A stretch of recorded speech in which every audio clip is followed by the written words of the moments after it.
départ, issue d'une famille nombreuse, je pensais tout simplement avoir un métier épanouissant et puis devenir épouse et mère de famille nombreuse. Je suis venue à Châteauneuf-de-Galor suivre une retraite et là, tout a basculé. J'ai vraiment découvert l'amour de Dieu Père. Et là, le Seigneur m'a dit clairement, « Viens et suis-moi ».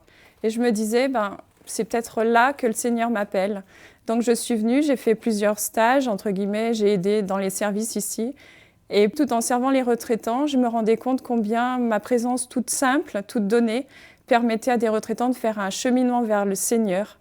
Et pour moi, c'était vraiment le sommet. C'est l'évangélisation à tous. Et c'est ça qui est beau dans les foyers, c'est que les retraites s'adressent vraiment à tout le monde. C'est-à-dire que nous accueillons des jeunes, des personnes âgées, des gens qui sont vraiment impliqués en paroisse, des gens qui n'ont pas la foi et qui viennent en cherchant un sens à leur vie. Et parfois, il y a des très belles découvertes. Et ça, vraiment, ça nous comble. Ma première année a été terrible. En fait, ce qui m'a aidée, c'est ma mère qui m'a dit « Isabelle, avec le caractère que tu as, tu ne tiendras pas 1 an ». Et effectivement, ça m'a beaucoup aidée parce que je savais que le « Viens et suis-moi », c'était clair, c'était pour moi. Et puis après, petit à petit, c'est vrai qu'il y a aussi les paroles des retraitants qui nous disent « Ah, vous nous avez égayés, vous nous avez portés toute la semaine, merci pour votre sourire ». C'est des petites choses, mais ça aide effectivement. Et puis après, c'est la grâce de Dieu qui aide aussi à devenir fidèle. Et c'est vrai qu'au bout de 3 ans, je ne me sentais pas prête à faire mon engagement définitif. Donc, c'est au bout de 5 ans que j'ai fait mon engagement définitif. Et là, c'est vraiment le plongeon, parce qu'on ne revient pas en arrière. C'est une fois pour toutes. Nous suivons le retraitant, c'est-à-dire que le retraitant, s'il a la messe à 7h15, eh bien, nous allons avec lui, nous le suivons pas à pas, nous prions et nous vivons avec lui.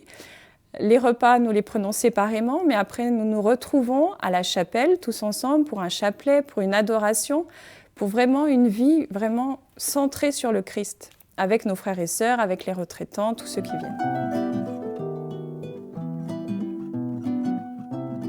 C'est du matin au soir et du soir au matin. Mais ceci dit, après, nous avons des temps de travail communautaire. Donc c'est vrai que dès que je me lève, c'est sûr que je pense à mon Seigneur et à mon Dieu, ça c'est clair. Et puis après, c'est tout le travail, toutes les petites choses qu'on fait aussi avec beaucoup d'amour pour le Seigneur et pour les retraitants. Et à travers les retraitants, c'est aussi pour le monde tout entier. Donc c'est ça qui est important et c'est le sens de ma vie.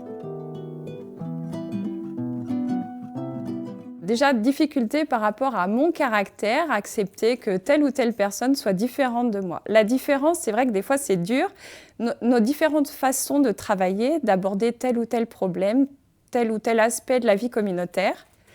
Et en même temps, les plus grandes joies, c'est vrai, comme je disais tout à l'heure, c'est de voir les retraitants qui, au fur et à mesure de la semaine, comme nous les servons, enfin, je les sers souvent en salle à manger, c'est de voir petit à petit leur regard qui s'épanouit.